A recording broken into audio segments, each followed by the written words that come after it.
Record.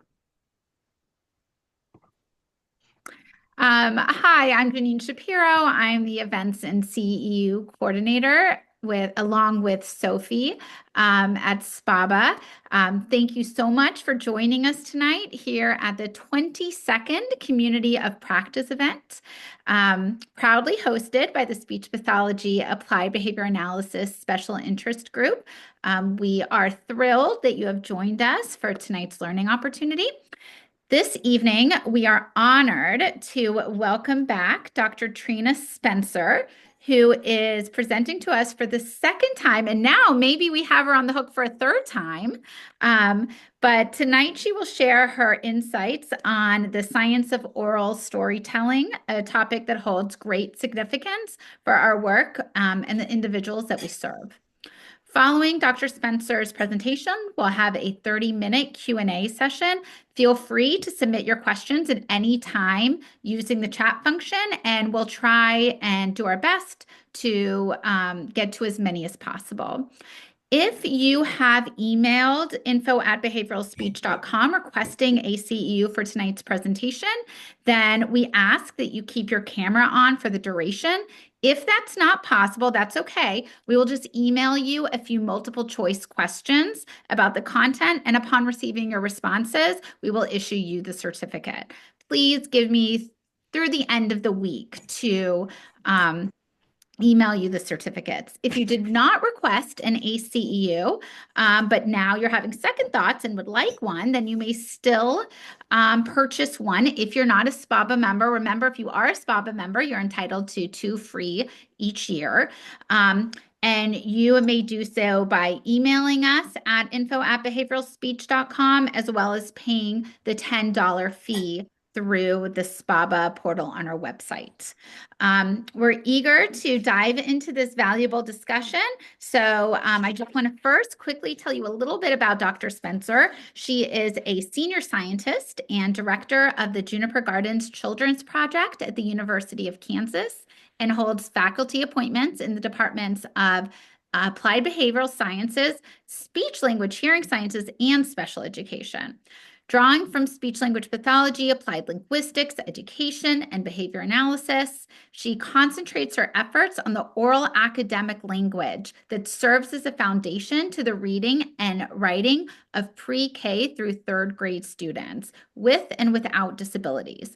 She maintains a spirited research agenda that has yielded 70 peer-review publications, 154 invited presentations, $15 million in external funding, and several commercialized curricula, interventions, professional development systems, and assessment tools. Her multi-tiered interventions and assessment tools are used broadly in the United States, but also internationally.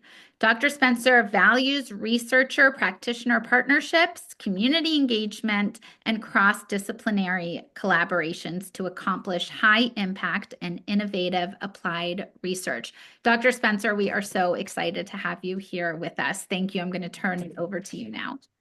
Hey, thanks, Janine. That was nice.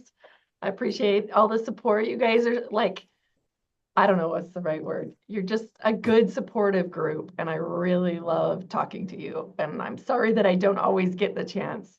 When I miss Asha, I'm like, oh, I want to see them again. Always a highlight. So thank you very much. I am going to be talking about the science of oral storytelling, and I know many of you are already Story Champs users. So it's not about Story Champs, but it's more about the science behind it.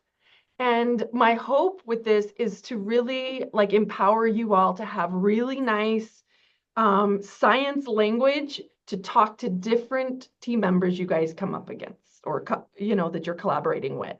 So sometimes educators, they don't quite understand why they would need storytelling or why it's important for them. Or maybe some of your behavior analytic colleagues, we're finding that not all behavior analysts can see that this is still verbal behavior. So my hope is that we're going to give you some really good references, some really good kind of just talking points about it. Okay. And then at the end, we'll talk a little bit about some of the new tools that we have that have just come out or that are still in the works. As a matter of fact, I just got back last night from a retreat with my business partners, and of course, Doug Peterson, my longtime colleague, and we spent the entire weekend planning out our development projects for this year. So we are super excited about what's coming down the pipe. I always want to share those things. And listen, I am good if you guys want to stop and ask about something, right? And then, but I do want to let you know that I'm going to be drawing from a number of different sciences, and I'm not a science in all of those categories, right? So if there's some additional learning to be done, there's some references and we can talk about it, or you can share about it because I'm not necessarily the expert. Okay, I'm going to share some slides and going. I do want to give you my conflict of interest and my disclosures, that I'm an author of several storytelling assessment and intervention tools, and I benefit financially from the sale of those items. Okay, they're not necessarily the focus of the talk, but they'll show up and we will talk about some of them. And I should have the diamond on here. I need to update the slide. All right. I don't know about you, but almost every other day I am seeing that there are public, what are they called? Popular press articles about stories. Like I see it all the time, or people are just tagging me on them, and maybe that's why I see them all the time. But anyway, this one, The Power of Storytellers to Shape Our World, I just pulled some of the quotes out of it to just like set the tone of like the world actually thinks that this is important and they understand that it's valuable. So some of the quotes in this particular popular press article is, storytelling is an essential milestone in the evolution of our species. Stories are the greatest human invention. That's a pretty bold statement. A human tribe with a good story was the most powerful thing in the world. And in fact, a human tribe with a good story was probably the reason why they survived. And then storytelling is like the human race superpower. And then one more, which is that stories are tools. And that's the angle that I approach my work, is that I use stories strategically as tools, and they get us somewhere else, kind of like a conduit to achieve many, many things. So the science of oral storytelling is what I phrased this presentation. My purpose is to highlight the science behind oral storytelling and really convince you that stories are the perfect context for promoting all dimensions of language and for the children with diverse language needs. And if you're already convinced, great, then you can pass along this content to somebody who's not yet convinced. Okay. All right, basic, what's a narrative? Expressed in a variety of forms, can be oral, written, pictorial, gestural. Narratives are monologic tellings and retellings of specific, real, or imaginary past events that are causally and temporally cohesive.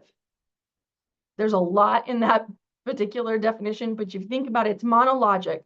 That's different than conversation, which is dialogic, right? It can be a telling about something, or it can be a retelling about something. It can be real or imaginary. So I can make up a story just as well as I can tell you about an event that actually happened. But in a narrative, it's usually about a specific thing. Now, there is such a thing called script narratives that are not about a specific type. It's a script narrative is like, this is what typically happens in this event. Okay, but I'm separating it because it's not exactly the same thing as a full narrative. Past events. Stories are actually past, like about things that already happened or didn't happen. They were imaginary. And they're causally and temporally cohesive. So stories or storytelling predicts academic performance. So storytelling abilities at age 5 is one of the best predictors of reading comprehension in the 2nd, 4th, and 8th grade. There's research to link all of those things. And interestingly, most people think about it as vocabulary being the most predictive of those things. But when you actually compare the prediction, and if you were to study them in the same study, you would get just as good of prediction from oral narratives than you would from vocabulary. So a lot of people would talk about narratives as sense-making devices. And I believe some of you were probably on the, sorry, just clicked the wrong button. Just a second. No.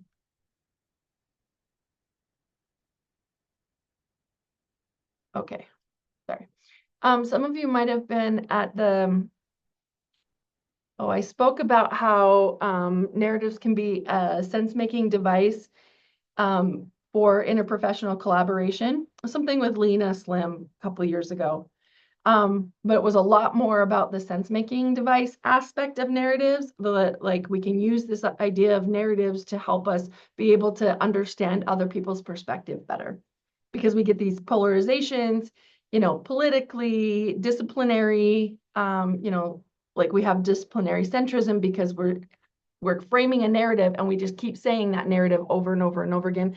And our brains are like, hey, that's the narrative that fits everything I know. So they select it. So, but we could also use narratives as a sense-making device in that it can help heal from trauma or some sort of, pain or injury. Stories or narratives are also socially and culturally relevant. Pretty much every culture on the planet uses storytelling in some way, and most often linguists that are studying new tribes, new languages, they're going to study their storytelling because that's where the most powerful language is, and the customs and the traditions of that culture will be revealed in their storytelling.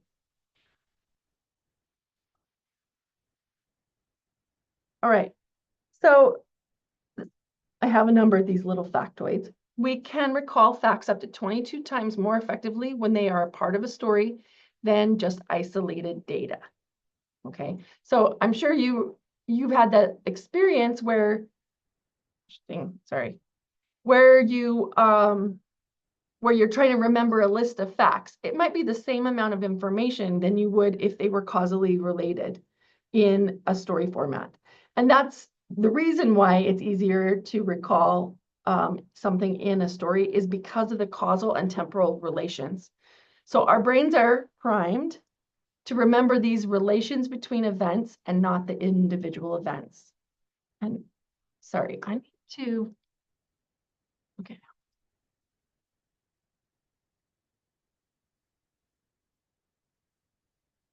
Apologize. This.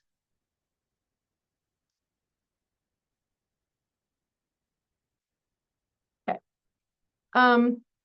Okay, so those of you who are behavior analysts, you probably recognize that these relations between events are pretty powerful, and it is the relations that kind of like contain or capture I don't know what I'm trying to say here.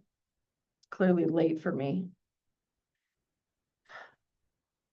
And I was distracting myself trying to fix my Zoom. But anyway, the point is the relations between events are the powerful things, not just the events themselves. Okay, let's just move on.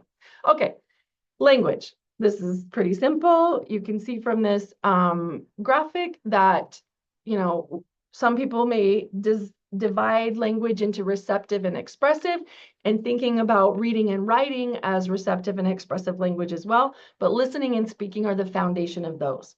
The human brain is innately wired to learn through listening and speaking, but not through reading and writing. So reading and writing are the things that are kind of like, we have to have some explicit instruction. We have to have some exposure to that. Through the oral modality, listening and speaking, language can be acquired with ease. But through the written modality, it requires us to have some sort of explicit teaching. So at the core of these four things, listening, speaking, reading, and writing, there's a constellation of skills. And this is oral storytelling. And if we can create or leverage this pivotal skill, then we can do more in terms of reading and writing in less time, because it's easier to go from oral to written than it is written to oral or written directly. Okay, so another reason why we would want to do stories or use stories in our interventions is because there are academic language patterns nested in them. And what I mean by that is that their words are in sentences and sentences are in discourse. So they're like Russian stack dolls, right? So if we work on something that's at the discourse level, you end up learning sentences, complex sentences, almost incidentally. You don't have to do too much more effort to have children use complex sentences because it's kind of required in that discourse. And then words, of course, they're practicing words. And the more you're modeling maybe new or different or complex words, the more they're going to repeat those things. Okay. You guys familiar with this? I want to see some nods here. How many of you like work in a context in which Scarborough's rope or the science of reading is needed? Okay. Yeah, some. Okay. All right. Well, so I'm going to just give a, just brief about this. But the reason why this is important is because some of the people you work with might really be focused on this.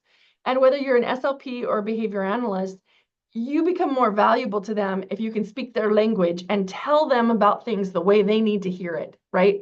They may not be able to cross disciplines or cross jargon, but you should be able to. Okay, so the science of reading has kind of got this big buzz around it. And most of the science of reading is a debate, or what's happening in this movement is really a debate about word recognition, which is those bottom strands of phonological awareness, decoding, and sight recognition. Okay, and in the upper strands are things like background knowledge, vocabulary, language structures, which is about the sentences and morphological awareness, verbal reasoning, which is inferencing and making connections and understanding figurative language, and literacy knowledge. It's a terrible word, but basically it just means understanding the discourse organization or the macrostructure of a paragraph or a discourse level. And to be skilled readers, you have to have both language comprehension and word recognition. And these strands that you see, you've got 5 upper strands and 3 lower strands. These strands have to be integrated or braided together in a very strategic manner. And over time, as children learn these strands and become proficient in them, they get woven together to equal reading comprehension. So skilled reading is really the fluent execution and coordination of word recognition and language comprehension, which is the product of which is reading comprehension. Okay, so that's just the brief description of the Scarborough's rope, which is really just a heuristic for understanding what goes into reading comprehension. Okay. So I just want to take a minute of looking at these pieces more carefully, because this is what I'm mostly going to be talking about. And I'm going to be using this frame throughout the presentation. Okay. And the reason for that is because the educators you work with, or the psychologists that you work with, the administrators, they're going to have these words in their vernacular. And these are the things that they're responsible for. Okay. So I think about background knowledge as content. It's the facts and concepts needed for text-to-world connections, right? Right now, there's a huge debate over, do we just teach knowledge or do we actually teach skills, okay? And you're going to have to, we're going to do a comprehending, Doug and I are going to do a comprehending comprehension either next month or in March about this particular thing, the debate about knowledge, okay? But anyway, let's talk about it as content. Vocabulary are words, language structures are really sentences, and at the bottom, the literacy knowledge is really discourse. The verbal reasoning is the glue between all of those things. And remember, if they're stacked, you've got words in sentences and sentences in discourse like a stacked doll. But you need some sort of glue that keeps those 3 things working together, okay? And if you do that, what you can learn is also content. If you have a really good word sentence discourse mastery, right, then you can learn content rapidly.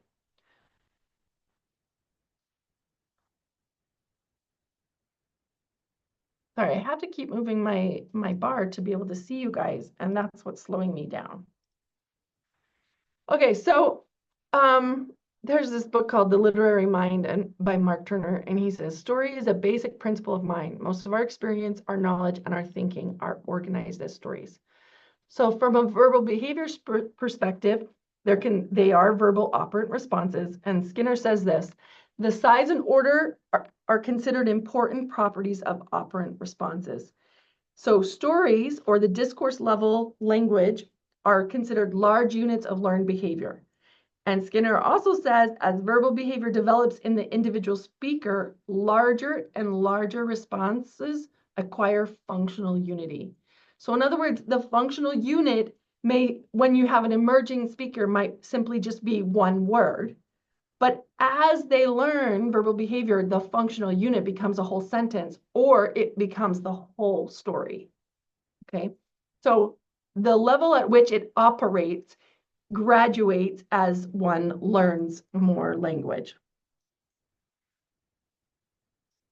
Okay, so this is also just a simple tutorial. The functional analysis of a narrative depends on its antecedents. So the antecedent of a story could be another story, which would then be it, if you're retelling that exact story, that's the antecedent, a model story. Or the antecedent could be a personal experience, which would make it a personal generation story.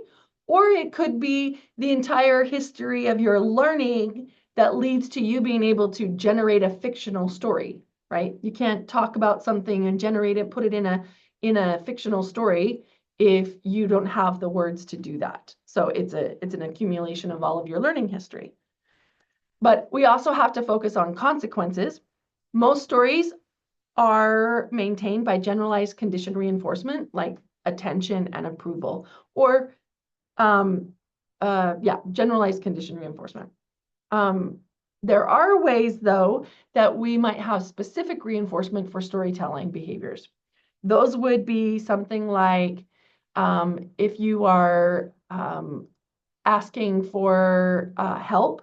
Let's say a young child is telling a story because they want a certain outcome. They want the teacher to intervene. They want to get a Band-Aid from a mom, right? Another instance would be in fundraising. If you've ever been to a fundraiser, what do? They tell stories. They make it personal. They tug on your heartstrings, right? To evoke that emotion that's going to lead to them opening up their wallets and giving you money. So that's a specific reinforcer for storytelling. However, the power of narratives is not in their function. So I just covered like the functional analysis of stories very, very briefly. The power of narratives is actually in their structures. And that's what I'm going to be mostly focusing on. Autoclitics. So if you haven't read Dave Palmer 2007, it's a really great read. It's called What is the Function of Structure? Anyway, he says in this article, autoclitics are secondary verbal operants that depend, that's not what he says in this one, but it's a good read, so it's about this. Autoclitics are secondary verbal operants that depend on and modify the effects of the primary verbal operants. Things like grammar, syntax, quantity, order, negation, strength, etc. But here's the part I want you to remember. Autoclitic frames are verbal operants consisting of alternating fixed and variable terms. Thus, the functional feature is the structure. I'm going to demonstrate this in just a second. Frames are fixed, but the elements that make up the frames can vary, making them manipulative. Okay, so you have a fixed structure that has alternating terms. Okay, so imagine this. You have a level 1 discourse. Remember the stack dolls? That's your large level. It's our discourse. And sometimes we call this text structure. Stories have a relatively fixed sequence with specific variable elements. The rules for ordering and grouping these elements within a story is called story grammar. At the next level, sentences, and these are the relatively fixed structures, so this grammar, the rules of assembling words and phrases are called grammar.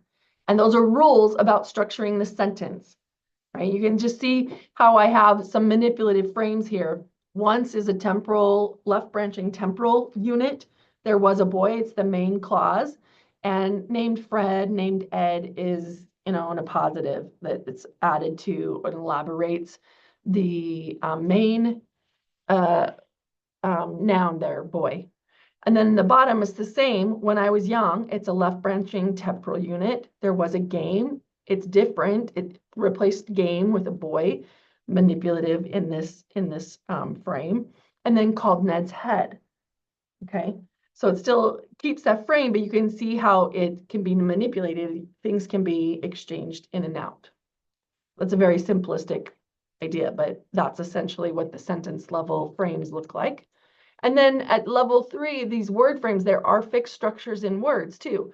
The rules for assembling word parts are known as morphology or conjugation, depending on the kind. So you can see like adding a prefix or an ing or a suffix. All of those are morphologically guided or needed for conjugation.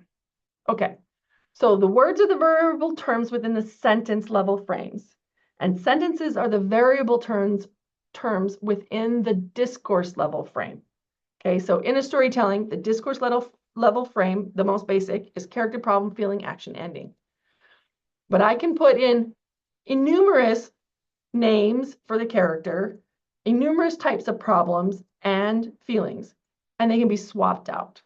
So you see the structure still remains, but variable terms are coming in and out. This is a demonstration of how these manipulative autoclitic frames work. But imagine too that I could do the same thing within each bucket that I have there. I could do more because the words would exchange in the sentences. Okay, why is this important? Here's why this is so important, is when you're telling and retelling stories, learners are practicing all 3 levels of autoclitic frames without putting in any extra energy. You do not need to teach each word or sentence or story individually because the autoclitic nature of language, if taught properly, helps individuals transform known patterns and variable elements into novel verbal responses. So the manipulation of these variable components within fixed patterns yield generative language without extensive teaching. Some people would call this recombinatory power.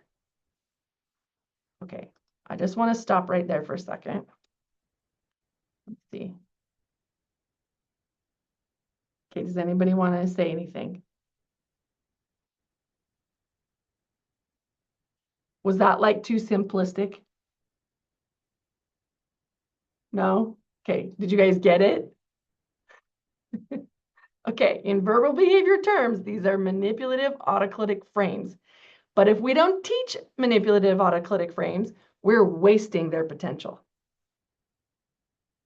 Okay, so some of you have used Story Champ. So right here, I'm going to tell you one of the most common mistakes we get is people saying, well, no, my kids need to have extra practice with this story. And I'm like, no, they don't, right? Because if you get extra practice with the same story, you are not teaching manipulative autoclitic frames. You're teaching content. Okay. Let me just check this. Okay. We're going to keep going. Just want to make sure that I'm on target in terms of difficulty. But please speak up. All right.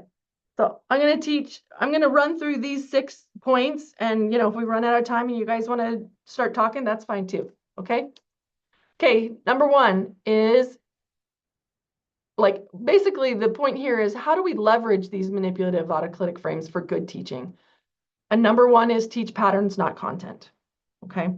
The human brain is designed to detect patterns, and pattern recognition is one of the 8 core cognitive capacities. As a matter of fact, it's the most important one. Humans are primed, designed to be pattern recognizing machines.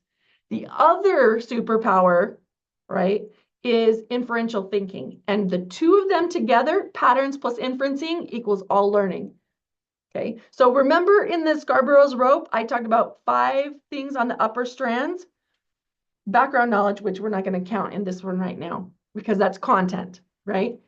Words, sentence, discourse level patterns, and the 5th one is inferential thinking with verbal reasoning is what they call it in the Scarborough's rope. That's what we need for all learning. So really, we need the upper strands of Scarborough's rope to learn everything else.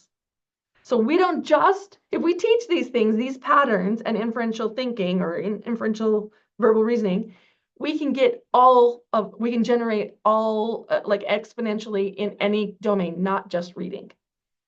Okay, sorry. Only humans have a neocortex, which is the outermost layer of the brain, and that's what's responsible for our ability to recognize patterns. So this idea of patterns is what's so uniquely us. And even computer algorithms, like, nowadays with AI, they can replicate that pretty good. But at the time of this writing, basically they claim that nothing will outperform the human brain. And what's really funny about it is humans cannot help but look for patterns and find structure in the information received.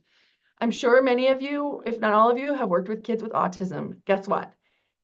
You give them something, they find the pattern immediately. They'll find that pattern and they'll repeat it. So it is not a problem with their brains. It's an exceptional superpower with their brains. So for those kiddos who already are more inclined to see patterns in everything, even if it's just a single trial of something, we have to be very, very strategic to teach these manipulative autoclitic frames rather than allowing those patterns to make it so that they overgeneralize regarding content, which I'm sure you've seen if you're using story chunks, because I know I saw it a ton. Okay. All right, so if we teach content like a story, we're going to get that content. That means we're going to repeat or focus on the information and not the pattern. You're going to get that. But if you focus on patterns, you're going to get this recombinatory power, right? Now, storytelling so often is thought of as the content in it, but it's not. The power is really in this patterns and the recombinatory power of it. So the ordering and grouping of patterns are determined by linguistic environment. So imagine, if you speak Spanish or German or English, the ordering and grouping of the patterns are determined by that verbal community, okay? But the principles exist in all modalities of language, and most all languages have the same elements that are patterned, but in slightly different configurations. So all languages have a story, like narrative, the elements, like which elements they have basically the same. Word order conventions, even grammar, words, and word parts. So even if they're patterned differently, they still have patterns in those elements. And these patterns form a really nice bridge between oral and written modality, or English and Spanish, Spanish and English.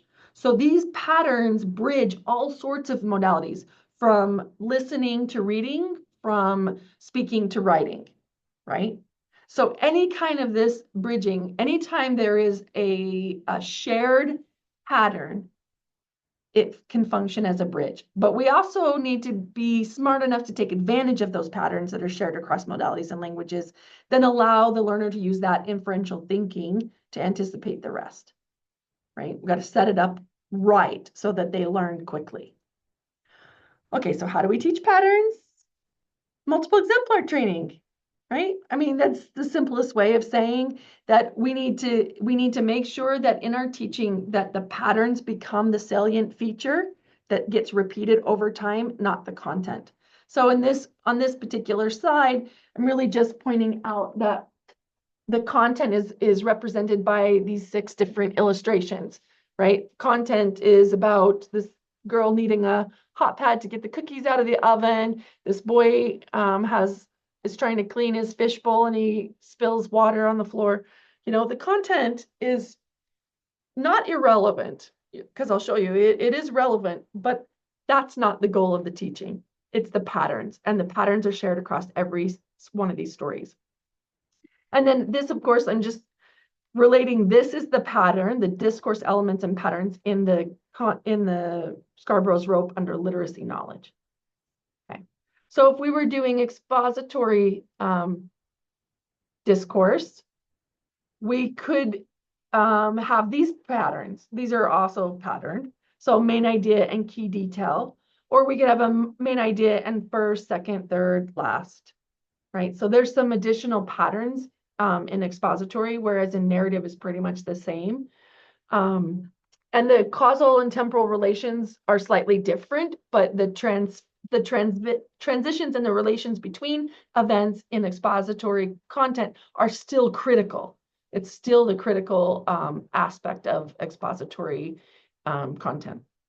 And then we're obviously building background knowledge when you're working on things like exposition. Okay, so in Story Champs, if you're familiar, we also do multiple exemplar training on the sentence structures or the sentence patterns. So these icons that you're seeing here, the little green ones, they usually mean connections. So causal and temporal subordinate conjunctions like because, when, after, so that, since, before. What else is there? So those would be causal or temporal connections, and we're building subordination, relative clauses, that kind of thing. We also have like icons that could represent modifiers and relative pronouns. But again, the idea is to have many examples of sentences using this pattern of language. He was sad because he got hurt, right? That's a pattern. An emotion because with the why. So some common adverbial clauses that we might see in stories would be something like this. When she came down the stairs, Hannah saw her sister playing with her toy. Joe was disappointed because his grandpa never arrived. So it's in this way, in stories, you're seeing a lot of these patterns repeated with these very clear causal and temporal cohesiveness or cohesive connections. And in expository, you would see more like these, like however, as a result, although, therefore, finally, inclusion. So these are also very critical, which I said before, but these are ways to indicate that these are connection words that connect two ideas and show some sort of relation between them. All right, morphological knowledge. It's just about prefixes, root words, and suffixes. Anyway, these are just examples of words that are built out from the root port, which means to carry, how many different ways in which that word can be useful. So if we're strategic about teaching the patterns in these words, and we start with that root port, and then we do some multiple exemplars of adding prefixes and suffixes, then the kid knows how to look for the patterns in this type of a word. For vocabulary specific, again, so I started with discourse, which is your level 1 patterns. And then level 2 was the sentences. Level 3, here's the words. We use these sparkle icons to indicate these general academic words. So like in the story with the fishbowl, one of the academic words is grimy. So it's a less common word that you might not hear kids, but it's still a good word that that is, more advanced. And I think that another word is damp in that particular story. So it has 2 sparkle words or 2 general academic words. Sometimes we have multiple meaning words. In the Story Champs system, these sparkle words are also considered tier 2 words if you know that framework. Words like compare, general, select, separate, viable, adapt, they appear across contexts and domains. They're low frequency in conversation, but maybe more frequent in children's books or in academic content or even in teacher speak.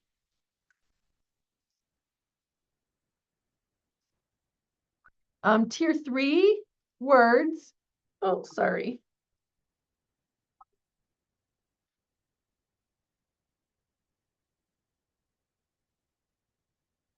All right, tier 3 words, we call them new terms. You can call them whatever you want, but in the literature, they're called domain-specific words, words that we would need for like science, social studies, or math content. Citizen, digest, colonize, habitat, that kind of thing. They're limited in their use in terms of just topics and domains. They're not cross disciplines or cross domain. And they're also tightly associated with knowledge.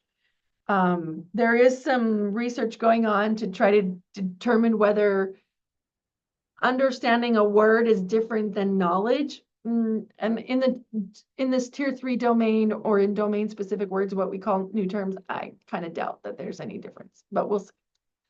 Polysemous words. These are the multi-meaning words that may have many different parts of speech. We cannot forget this because the kiddos that we work with are going to have a lot of trouble with these things.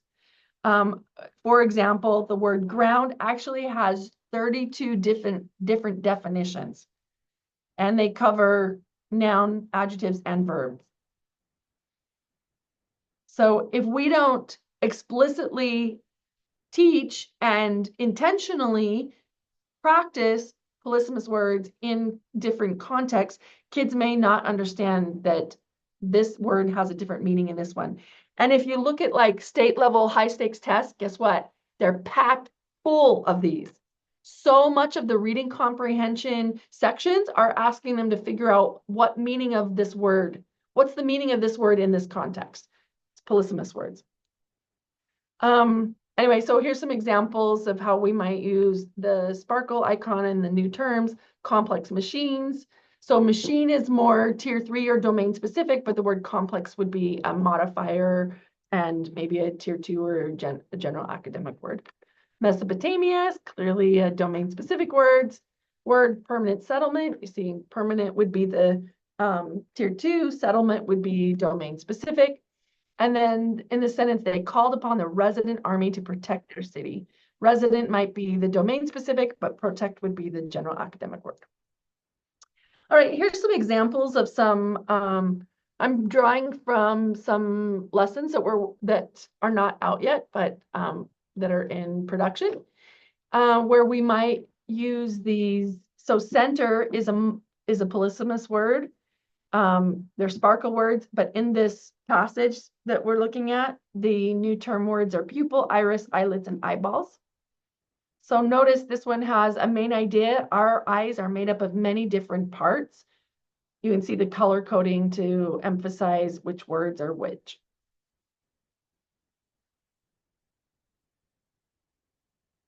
Okay, I also want to draw your attention to,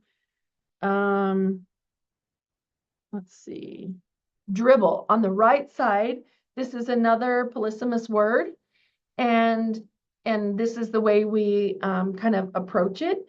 In the story, the word is dribble. Oh, not damp, it was dribble. It says, he picked up the fishbowl so that he could bring them to the sea to clean, but the water dribbled on the carpet, right? So, but that form of dribble, or that definition of verbal, differs from like dribbling a soccer ball or dribbling a basketball. So in the lesson, we make that very explicit so that we can help kids understand that the word dribble doesn't mean he did this with the water, right? Or kicked it with the water. Okay. Oh, these are some data. Apparently I put in some graphs. Have you guys seen this article? It's in AJSLP, and it's a repeated acquisition design. Okay. Let me just walk through this because RADs are not very common, so you might not be accustomed to seeing this. So on the left, we have 3 control kids. That's not normal in single case design, but in a RAD, it makes a lot of sense. Okay. So basically what happened is these kids on the left, they were, sorry, gosh, this is, okay. The kids were actually randomly assigned to treatment or control. So Mateo, Dylan, and Santiago were randomly assigned to not receive intervention. And then the other like 11 kids, they were assigned to treatment, and they were put into small groups. And these kids were all at risk based on the cube, like the NLM listening, first graders. And some did have disabilities. Some were considered at risk, but not all of them. So these were kids that might not have been picked up and put into like, you know, tier 2 intervention groups because they weren't monitoring for language, only for decoding. Anyway, across the bottom of each graph, let's see. No, I don't have this. Sorry. Across the bottom of each graph is weeks. And each week, the kids got a pre-test of words that were going to be taught during that week. Then they got 4 days of instruction on the words. And then they got a post test of those same exact words. And they were asked the definitions. So they had to explain what that word meant. Okay. So what you see is increase from, those are the triangles, the pre-test to post-test. What you see in the circles are retention. It's a retention probe, which I'm going to show you a little bit more of on the next page. So 12 weeks later, or at the end of the entire intervention phase, the words were reassessed, and that's how much they maintained, right? Which was still above baseline levels, which is your open triangles. So open triangles pre-test, but it's done weekly, and then closed triangles or post-test weekly. And then at the end, maybe 12 weeks later, the closed circles represent how much they retained several weeks later. All right. So what you're looking for is a lot of like consistency pattern. And that's what you see. So in other words, these kids learned the words we taught them and they retained it, but the kids in the control group didn't learn any of the words. So this slide at top shows you the spread of the weekly intervention, pre-probe scores, which is like a mean of that treatment group, post-test or post-probe scores, and then the retention probe, right? So they still retained knowledge, definitional knowledge above baseline levels, but on the bottom is the control group means, and they didn't learn anything. Okay, the one on the right is even more helpful. Do I have a... So this is that article, all right? But this stuff on the right, this graph on the right is not published in that study. This one is under review.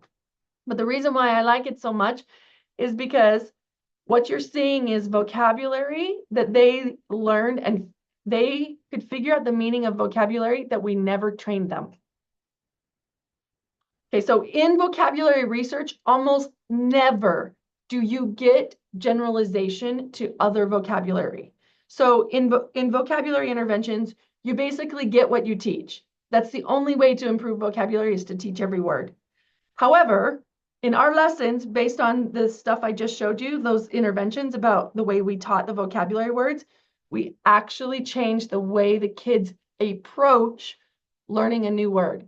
So they learned a strategy using the patterns in the stories to be able to figure out the meaning of untaught and unfamiliar words. You see, there's like no change in the control group, huge change in the treatment group. And actually, I think this effect size is like, it's a really large effect size. So, anybody have any questions about this? All right. I So see Heather, sorry, I see Heather had a question. She wanted to know if you can run a RAD similarly to an adapted alternating AETD, treatment design. where your control is alternated with the treatment, right? yes, you can. So Okay. the cool thing about RADs is there's many ways to strengthen them, right? Okay. In this one, we used control kids. You don't have to. Okay. We didn't use a baseline, but you could do that. Okay. Didn't alternate treatments, but you could do that. Okay. Yeah. Cool. Yeah. I have a question too about that, Trina. I'm just curious, did you have any outliers? Like you mentioned that some of them, like mediating factors, I guess I'm asking about. So what were the mediating factors? Because at quick glance, it did look like a couple of the graphs maybe of the treatment kids weren't as robust maybe as some of the others. And so did you have mediating factors? The only thing that was mediating was absences. Oh, really? Yeah. So I'm So going to show you.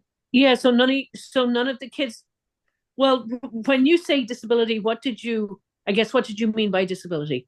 Okay, so I will tell you, I can tell you which kids, and it's in the paper, but Okay. because there is some mention to it, I think Yeah, those I are the think ones I was looking I at. think it's Layla and Calvin, but notice they also had more absences. Do you see? Okay, yes, yeah. There's one more, and it might be Amari.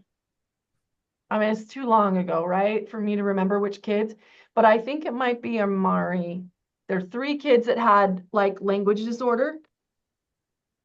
Right. Calvin Calvin, yeah. Oh, I don't think Calvin actually had a language. He didn't have a special ed diagnosis at the time, but after this study, he was referred. Right, I bet. Look Yeah. at the scores. Yeah. I mean, just, you're talking about patterns. If you just look at the patterns in the data, you can see, I guess you can see the outliers, right? Yeah. Yeah. But it's kind of tricky to really call them outliers because in a RAD, we assume that there's Right. variability within responding, right? And if you think about it, they got the exact same intervention in a small group as everyone else, and they did learn these words. So it's kind of like we didn't do anything special, but all of these kids would be considered probably at risk for comprehension difficulties. And many of them were, non-English speakers, let's see, or at least from different, non-mainstream cultures. Many of them were. And it was a Title I school. So it was very severe, like a lot of kids were at risk. But these are the only ones in the grade that really came up as high needs. So yeah, thanks for sharing that, Nikia. All right.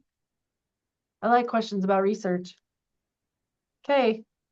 Guess what? We can also have multiple exemplar training with verbal reasoning. So every story offers an opportunity for them to look for clues to figure out the meaning of those words, right? And if we teach them that way, I don't know if I did this. No, I don't show you. Maybe it's in this slide. Oh yeah, here it is. Here's the procedure for teaching that. You know, the graph, the bar graphs? This is the procedure that we use to help them learn how to use their inferencing skills and patterns.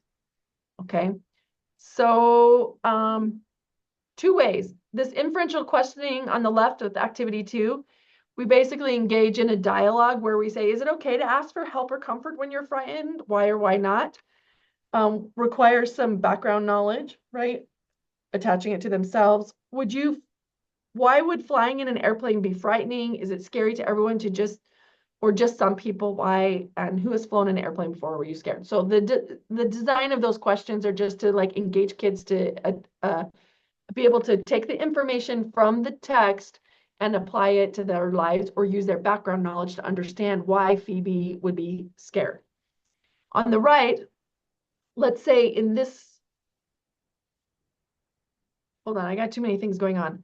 The green box on the right, where Phoebe is still in the photo there, middle of that green box says, let's try to figure out what gaze means. So we've identified gaze as a sparkle word.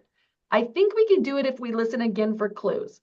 Then you reread the sentence with the target word and the italicized clue, and then you encourage the kids to use the pictures, the clues, and background knowledge to figure out the word's meaning and offer definitions. So that procedure right there, which we call clue finding, that is what's responsible for these data right here on the right.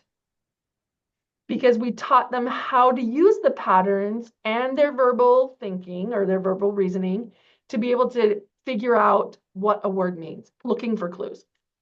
Okay. Now at the top right is an example of figurative language. She had butterflies in her stomach. It's in purple in the second image. So see, I don't have the instruction, but there's a similar activity that helps them, try to like figure out what do we mean by butterflies in her stomach, right? Use the clues. Do we really mean that there are butterflies in their stomach, or is that meaning it's figurative and whatnot? There's a whole activity that goes with it. But you guys get the point, right? Is that in these stories, there's practice using the patterns and your verbal thinking to figure stuff out, which are going to be more helpful long term. We want kids not to just know the words that we taught them, but figure out how to use context and the patterns to learn better.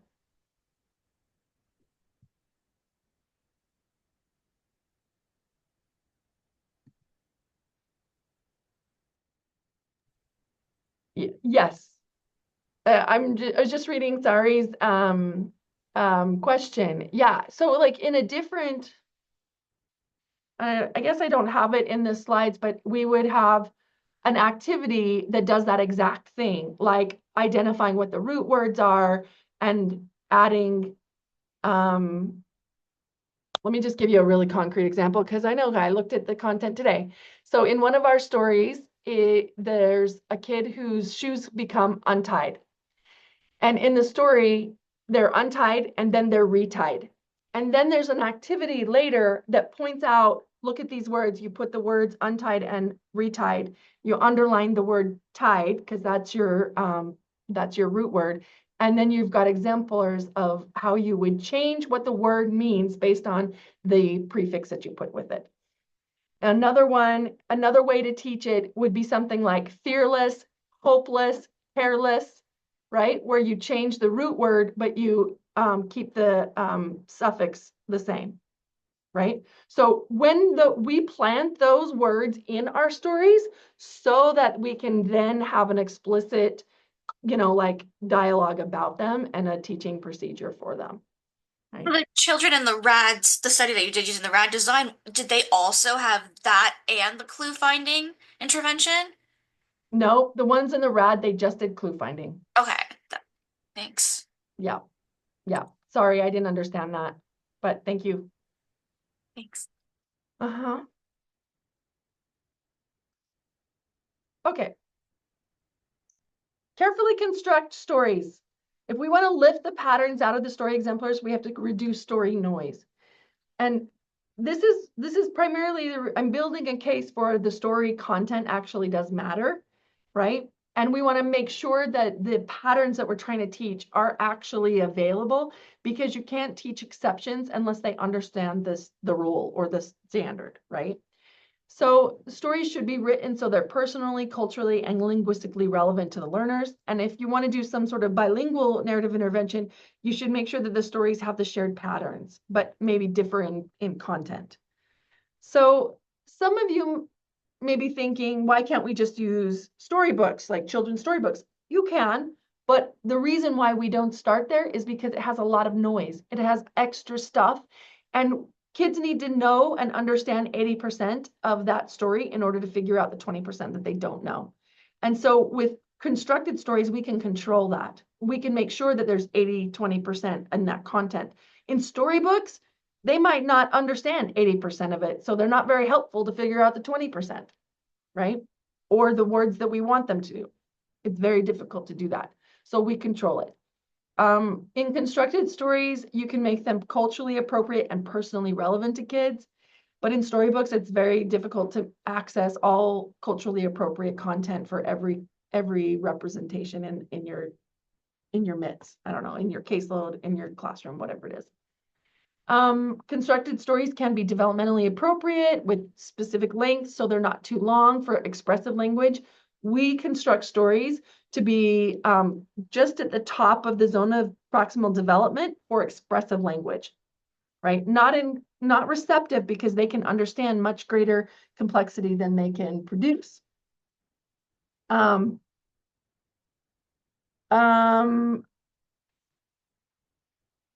storybooks, like, you can't control that very well. I'm going to keep moving fast. This is what I want to show about this. This is the reason why it's important to have something that's personally relevant. This brain image research helps us understand how listening to stories is more productive than reading them. It also helps us understand why personally relevant stories are better than like fairy tales, because our brain's auditory cortex becomes activated when we're listening to a story. Stories also activate the left temporal cortex, which is receptive language. But imagining an activity described in a story stimulates the neurons associated with performing that action. If the content of the story is something that is in fact in children's memory or stored in their brain, it's activating it as if they have done it, which actually leads, let me see, the third bullet down at the bottom. While listening, the parts of the brain associated with experiencing and feeling are activated, helping the listener to also experience and feel what the character experienced and felt. So when we can relate to the content, it actually helps us remember. The brain releases the dopamine and oxytocin, which are associated with pleasure and bonding, And all this brain activity can last for days if it's relatable, right? Leaving a lasting impression on the listener.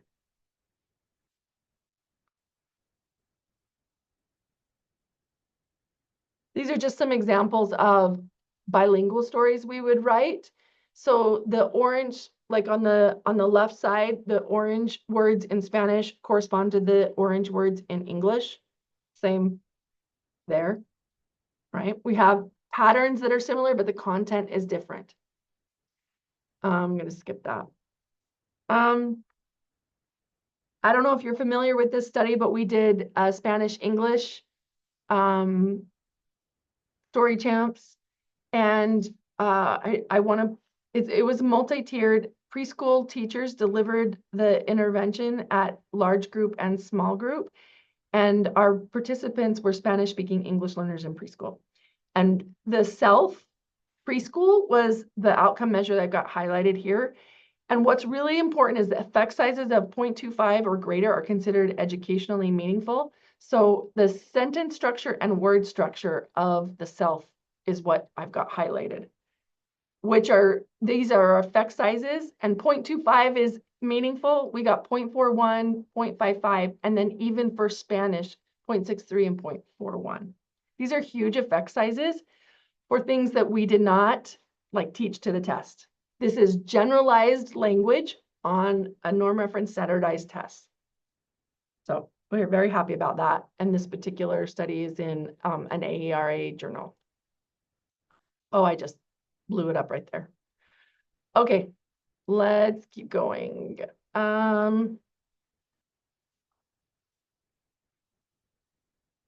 So the purpose of starting with retelling is to make sure learners are exposed to the reliable patterns, at least at the beginning. So retrieval practice from the cognitive science literature, I love this. It suggests a view of how the human mind works that differs from everyday intuition. Retrieval is not merely a reading out of the knowledge stored in one's mind. The act of reconstructing knowledge in itself enhances learning. So this is the support for why we use retelling to teach the patterns initially. So what we do is we use retelling. I'm gonna go right here. We start with retells to make sure that they learn the patterns, but quickly we move it into applying those patterns to different contexts. Personal stories, fictional stories, writing, right? Because we want to help the child generalize the use of the pattern, right? To give them practice with that. Evidence of this is in 2 studies that we did on oral to written transfer. So a former doc student, Megan Kirby, many of you know her. She wrote up the graph on the right, but one is kindergarten and one is first grade. And basically these are writing outcomes. These data you see are writing, and they only got oral language intervention. So in other words, oral language improved their writing without any writing instruction. And these are the 2 articles there. Remember this pattern, right? This is the way we know we have evidence that that's this pattern, the manipulative autoclitic frame that we taught in multiple exemplar training format. Look at what the kids did. They drew the icons on their papers because the icons were not available when they were writing.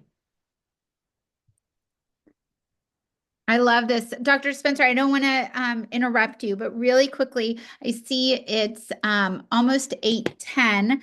So if anyone does need to leave, you are still eligible for the CEU. And if you want to go ahead and complete your presentation, and then we can, take any questions people have. And I'm okay. The rest of them are pretty simple, and you guys probably know these things, right? We need to, choose good visuals, and we use them as prompts, but we fade them strategically. I'd rather have a conversation. So let me just, unless you guys want this, somebody has a specific question. So feel free to unmute yourself and ask Dr. Spencer any questions. I'd be interested in knowing a little bit more detail about the study that you referenced where teaching oral language increased writing. I wonder what features of writing were you targeting? What was the dependent variable in Yeah. language? It was mostly their inclusion of story grammar elements. And the writing samples were scored for those elements.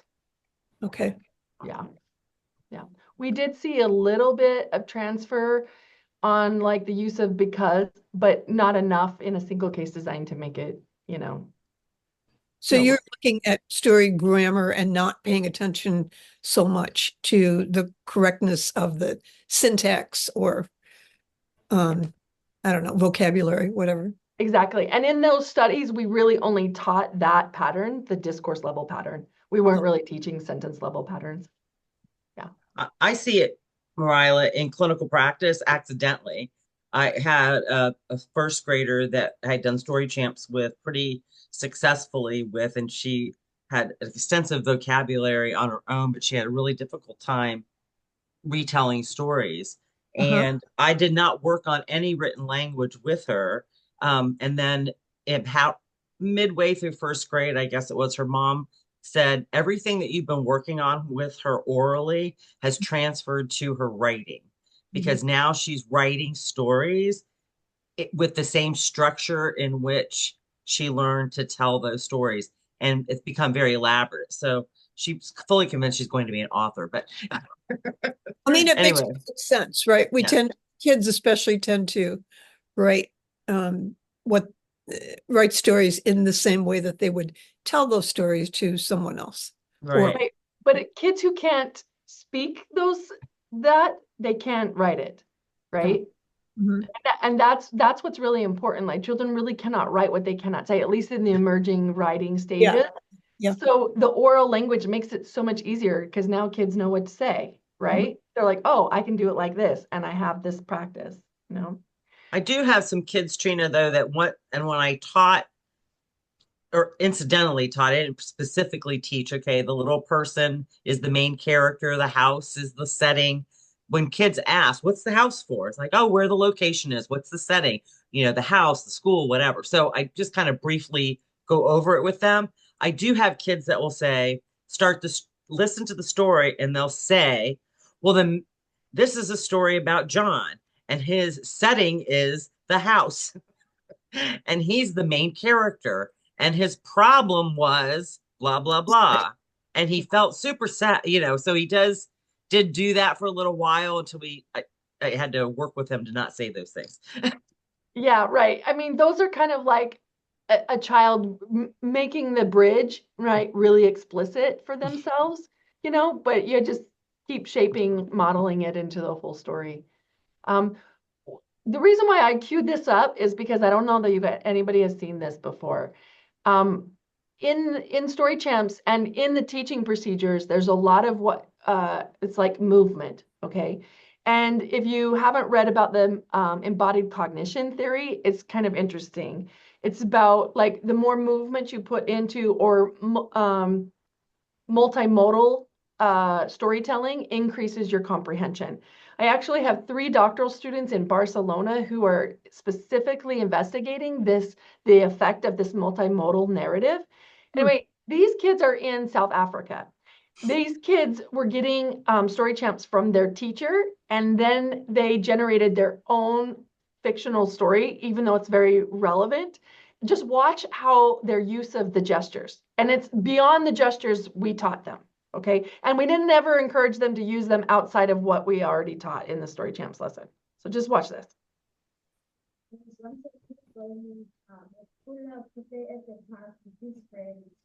They would climb trees and run around everything. One Saturday, Tabo and his friends arrived at the park. Their favorite tree had been cut down, and that made them very sad. They could no longer climb up and down their favorite tree. Tabo decided that he would plant his own tree in his yard. Tabo asked his mother to buy him some seeds, and he planted them in his backyard. A few months later, a little tree popped out of the ground. It got bigger and bigger each week. It was so big that eventually Tabo and his friends could climb So I just want to point out that he's using gestures, not just for vocabulary, but also the sentence structure. He used this for the connection word, the relative pronoun that, right? So he's like he's very active in saying that. What's really cool about this is English is their foreign language that they don't start until 4th grade. Wow. Yeah. And this particular school uses story champs in Xhosa. That's their home language. That's the language of instruction until 4th grade. But they use story champs to get them from like the 2nd, 3rd over the hill at 4th grade, which is really exciting. I have another another great story is the writing, how it transferred without any assistance. The teacher and the principal did not think that their kids could write stories. And when I came back as a follow-up, I just said, hey, do you mind if I do this little demo with them? Because they had been doing oral retelling of story champs in Xhosa. And then I paired the kids, these were second graders. I paired the kids and gave them a story starter card and the graphic organizer. Every single set of kids wrote a story. About 80% of them were in Xhosa, but others did it in English. The principal and the teachers were like, no way. 2nd graders are not supposed to be able to write stories like this. Anyway, it was a lot of fun. I'm open for other questions, but I have a couple of things that I would love for you guys to hear about or another video to show you. Story Champs AAC expansion pack came out this year. And a couple of things worth noting is that children with AAC are featured in the illustrations. You can see them there. And children with disabilities. So one has a cochlear implant, one's using a wheelchair. The stories are designed to help kids learn how to use their device. It's not really about storytelling. It's about using storytelling to teach the symbols on their device and expand their length of utterance. These are the data that we have from a multiple baseline study we did last year, and it's accepted. It's just in press waiting in augmentative alternative communication. What you see with these 3 kids is on the left is really story grammar, how much of the story grammar, and then on the right is the number of different symbols used to retell that story. Of worth, every single data point you see here is a novel story. None of these are stories or words, symbols that were trained. Okay, so we trained using a set of stories, learning patterns and the use of their device, and this is them now generalizing to novel stories. Okay. Cold probes happen before the intervention session and the warm probes happen at the end of the intervention session, again, with a novel, unfamiliar story. So this was just kind of a proof of concept study, so that we only did like 9 to 12 sessions, but it was kind of remarkable to see such great generalized AAC use. Okay. Dr. Spencer, can you tell me a little bit more about the participants in this study? Yes, these kids had autism. They were age 6 to 8 years old. David on the bottom, he had the most proficient use of AAC. So he could command or request pretty like a lot of items. And he could also, I think he had pretty good receptive understanding. Carson had the greatest support needs. But notice, it looks like Carson actually made the most gains. He had never really used his device. Like he used one thing, one symbol or 2 symbols. I can't remember. It's in the paper. So yeah, like David had the least support needs. Carson had the most, and he made the most gains. Why do you guys think that is? Somebody tell me why you guys think that would happen.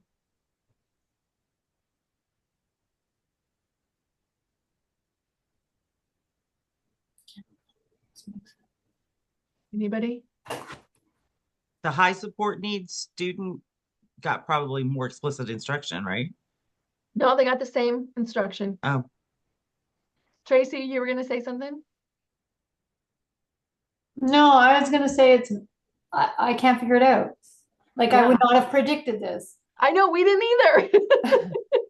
We didn't either. As a matter of fact, we thought that we had prerequisite skills, and we were nervous. We were really nervous, but to be honest, we couldn't find any more participants just the way things worked, right? So we went ahead with Carson and Austin, even though we felt like they didn't have the prerequisite skills. Guess what? They really did better, and here's why. Because most of the kids are learning how to use their device for very restricted communication, manding, or making requests. And so David, he had learned to use his device a certain way. And so when we come in with good teaching, which was really like, these are tacks, right? Sorry. Retells like this, you know, it's a part echoic, part tact repertoire. You have to tell about something. They had never been trained on those things and the device. So for David, it was like, no, I use my device this way. I don't do it for this. And so it was almost, we had to recondition and almost like punish this rigid use of his device. Whereas the other kids had no exposure. They had no prior background experience or no experience with their devices really, because they weren't really being used. And so they learned their devices very fast and could navigate their pages very easily just because of the way we were teaching them in this patterned way, right? There's obviously more work to be done there, but that's our hypothesis. Trina, you might have said this. My attention is diverted, but you have the story grammar scores and then the number of different symbols used. The number of different symbols used is a little bit questionable to me just because, you know, a person can hit a symbol for anything, anytime.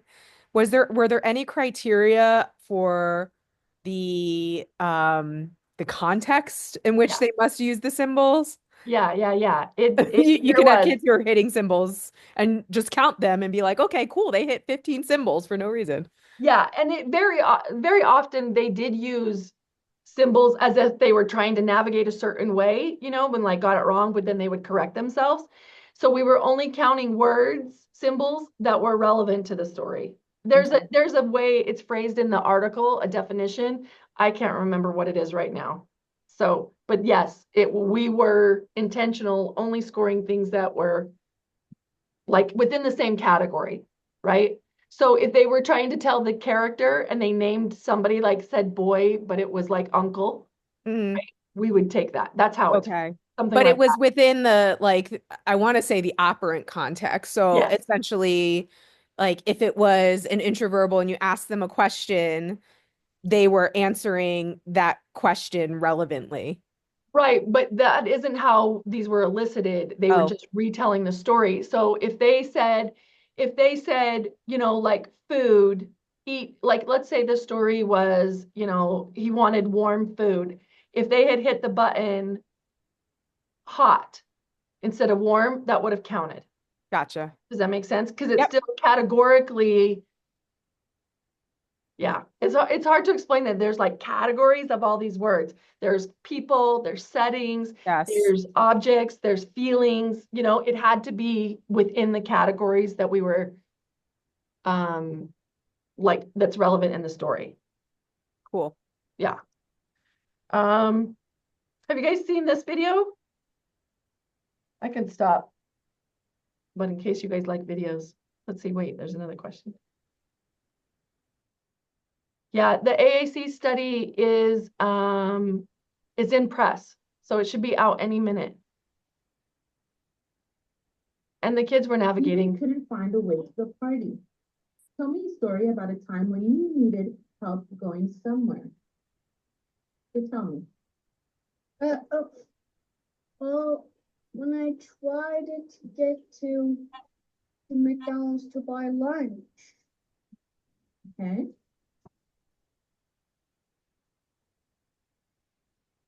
I'm finished. So that's his personal story before the intervention. This was a virtual story champ study that we did. We're still writing this one up. Tell me about a time when this one's after. your parents. or you got hurt?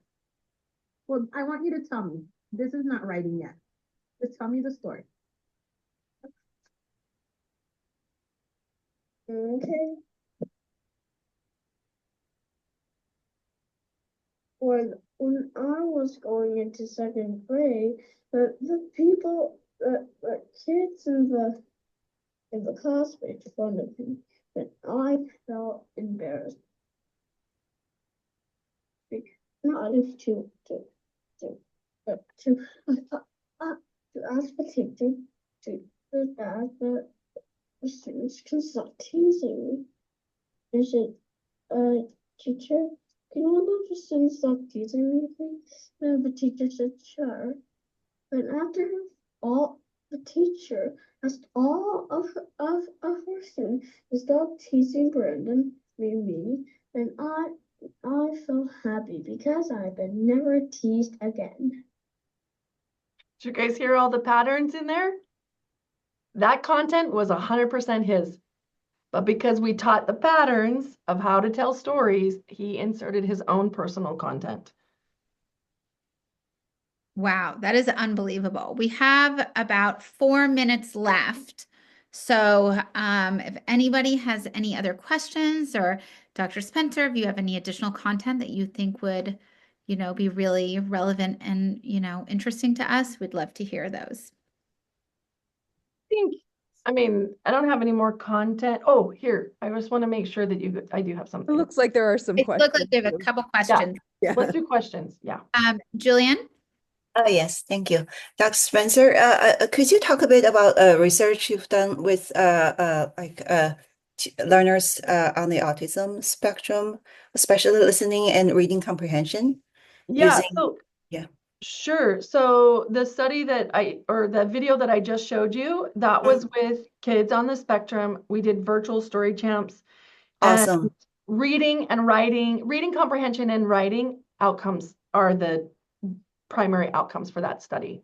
Right. It Which was a study multiple is that, and where can I find it? No, that one is not yet out. Yeah, that one's not yet out because we're still writing that manuscript. But it's a good one. There are 2 others with kids with autism published. Let me see if it's, so one of the things you could do is this right here. You can download this research synthesis from Language Dynamics group. And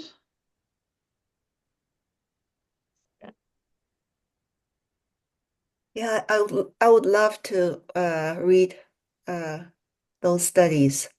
so on this is the website where you get story champs right here on the research page.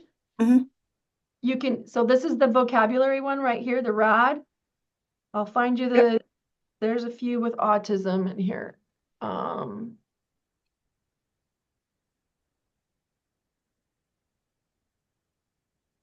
Could you put the URL into the chat? Yep. Happy to.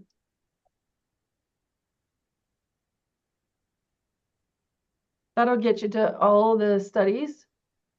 I mean, Thank you. It doesn't get updated every day, so there are still some others, but that you guys are still seeing this, right? Yeah. But what you can get here is that well, I think there's also teacher-friendly articles.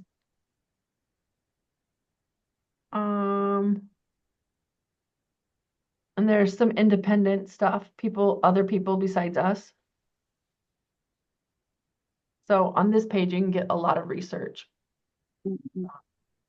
Yeah. Trina, somebody also asked if you would be willing to share the slides from today in PDF format. I mean, generally, I actually already shared a reference list and a handout. Okay. That is what I prefer to do just because I use the slides for multiple things. Let me just show. Did you put the handout in, Nikia? in the chat? I think so. I So, just put that image in, wait, I just put that image in the chat, the okay, right. storytelling brain, but I can put the other document that you sent us. Yeah, I'll do I that think right it's now. the only one. Mhm. That is this document has a reference list to it as well. Yeah. And then this is the research. These are 3 articles that if you want more like the benefits of storytelling and how to do it, the one in LSHSS is obviously written for SLPs. The one in behavior analysis and practice is obviously written for behavior analysts. And then this classroom-based oral storytelling is in the reading teacher. So 3 places to get somewhat similar content, but very depending on who you're sharing it with, right? And then, okay, these are also on Trina's toolbox. Forgot to show you that. But like, if you want other articles that are like for like popular press articles, they're just short reads and they kind of differ. But there's a whole bunch of them at trinastoolbox.com under media, I think. Okay. Well, thank you so much, Dr. Spencer. You've given us some great context, great sound bites. You've given us tools and research to support it. This has been really informative, and we really appreciate your time and expertise. So do we know when our next scope is going to be, Nikia?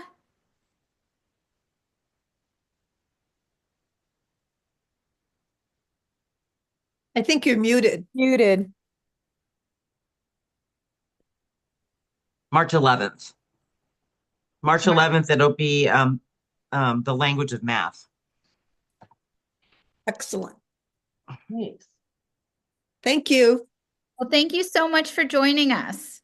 Yeah, thank you, everyone.